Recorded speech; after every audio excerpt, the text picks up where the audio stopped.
રાજ્યમાં સતત આપઘાતની ઘટનાઓમાં વધારો થઈ રહ્યો છે। એવામાં આજે સુરત શહેરથી આવી જ એક બાબત સામે આવી છે, જેમાં 10 વર્ષના બાળક દ્વારા ગળે ફાંસો ખાઈને આપઘાત કર્યો હોવાનું સામે આવ્યું છે।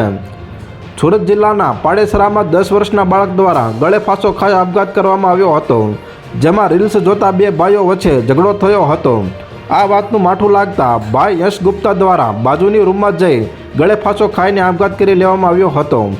ત્યારબાદ પરિવાર દ્વારા દીકરાને નીચે ઉતારી સિવિલ હોસ્પિટલમાં સારવાર અર્થે લઈ જવામાં આવ્યો હતો, પરંતુ ત્યાં દરમિયાન હાજર રહેલા તબીબ દ્વારા તેને મૃત જાહેર કરવામાં આવ્યો હતો। તેના પરિવારજનોમાં શોકનું મોજું ફરી વળ્યું હતું। તેની સાથે વાલીઓ મોબાઈલની લત આપતા પહેલાં 6 વખત વિચારો, કેમ કે બાળકોની આ નાની જીદ પૂરી કરવા માટે પરિવારને મોટો આપઘાત સહન કરવાનો વારો આવી શકે છે। તો હાલ અત્યાર માટે આટલું જ મિત્રો, ફરી મળીએ નવી અપડેટ સાથે। તે પહેલાં વિડીયોને લાઇક કરી ગુજરાત ટોપ ન્યૂઝ ચેનલને સબસ્ક્રાઇબ કરો અને પાછળ બેલ આઇકન પણ દબાવો, જેથી તમને નવી ખબરો મળતી રહે।